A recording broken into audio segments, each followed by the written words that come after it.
Bonsoir à tous, donc nous nous retrouvons pour ce temps de prière en fin de journée, une manière de se poser devant le Seigneur après un certain nombre d'activités, de rencontres vécues, de pensées qui sont venues à notre tête, que sais-je encore, donc un temps qui nous est donné, qui nous est offert pour nous poser, on va le dire comme ça, devant le Seigneur, le cœur ouvert à sa parole, à ce qu'il a à nous dire, et le cœur ouvert pour nous-mêmes, nous adresser à lui en toute sincérité, en toute simplicité.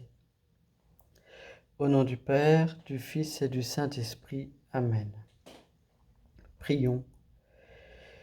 Dieu qui est bon et tout-puissant, éloigne de nous tout ce qui nous arrête, afin que sans aucune entrave, ni d'esprit ni de corps, nous soyons libres pour accomplir ta volonté, par Jésus le Christ notre Seigneur.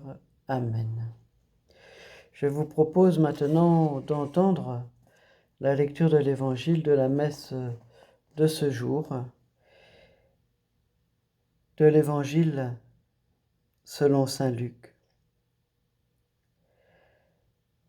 Alors que Jésus approchait de Jéricho, un aveugle mendiait, assis au bord de la route. Entendant la foule passer devant lui, il s'informa de ce qu'il y avait. On lui apprit que c'était Jésus le Nazaréen qui passait. Il s'écria : « Jésus, fils de David, prends pitié de moi. » Ceux qui marchaient en tête le rabrouaient pour le faire taire. Mais lui criait de plus belle : « Fils de David, prends pitié de moi. » Jésus s'arrêta et il ordonna qu'on le lui amène.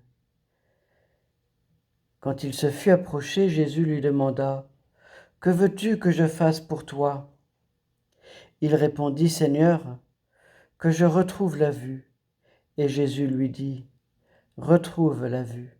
Ta foi t'a sauvé. » À l'instant même, il retrouva la vue, et il suivait Jésus en rendant gloire à Dieu. Et tout le peuple, voyant cela, adressa une louange à Dieu.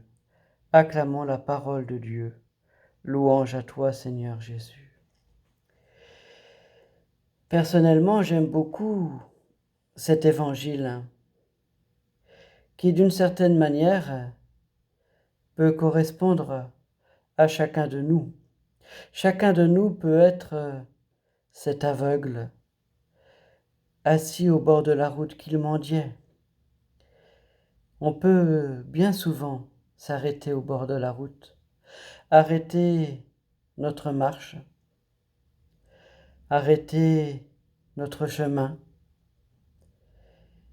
Et alors, en effet, nous pouvons nous adresser au Seigneur : « Jésus, fils de David, aie pitié de moi, aie pitié de moi. » Oui, quels sont les moments où nous nous arrêtons au bord du chemin ?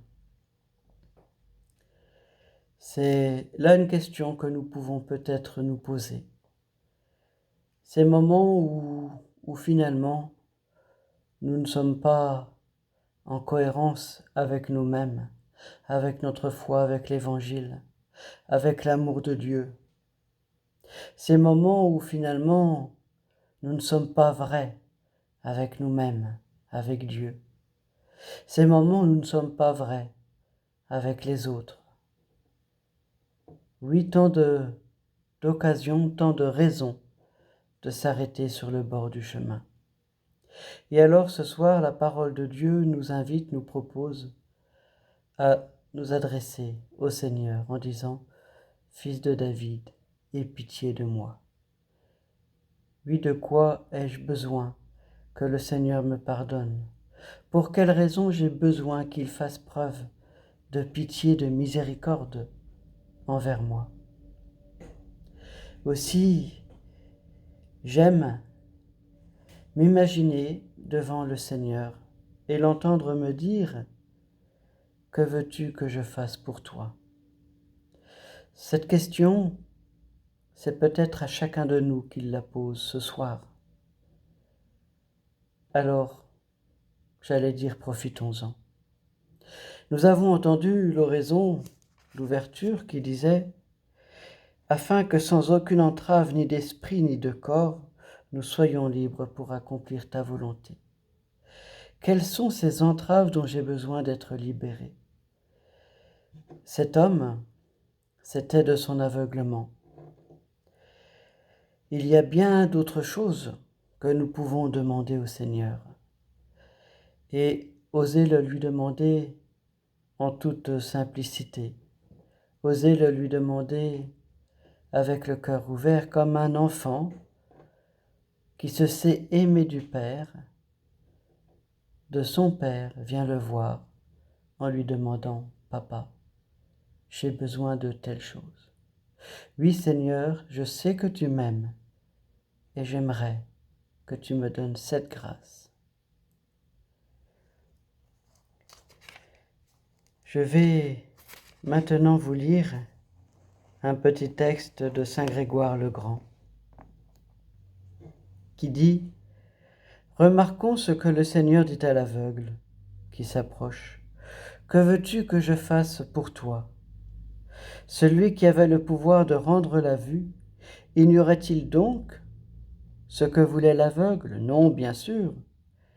Mais il veut que nous demandions les choses, bien qu'il sache d'avance que nous les demanderons et qu'il nous les accordera.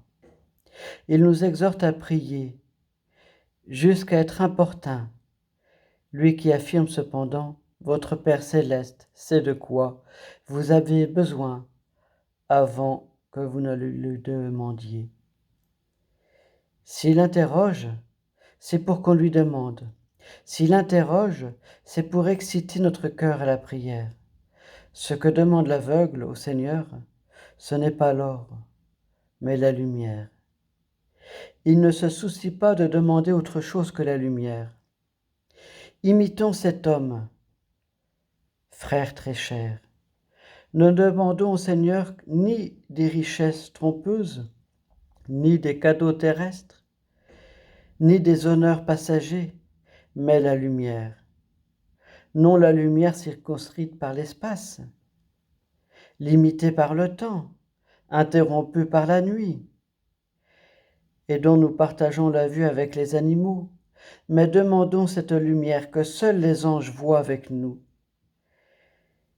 qui ne débute par aucun commencement et n'est bornée par aucune fin. Or, le chemin pour arriver à cette lumière, c'est la foi.